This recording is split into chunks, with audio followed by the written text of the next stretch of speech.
Let's take a look at the application we'll be building in this course.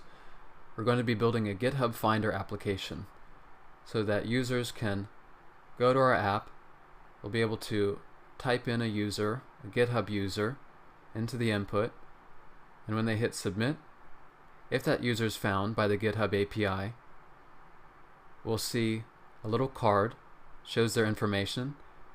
It'll provide a link to their GitHub account, and it'll also provide some information about them. It'll provide the number of public repos they have, their bio, and we'll show how to specify additional information if you like. We can create a list of users, so we can collect the information that we want from GitHub, and whenever we refresh the page, the users that we have saved will stay there.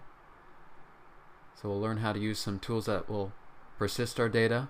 Then if we want to remove them, remove the users that we've saved, we can just click the clear button, and if we're not able to find a user, it'll give us some error handling, will show us some text, and all of this will be built entirely in vanilla JavaScript.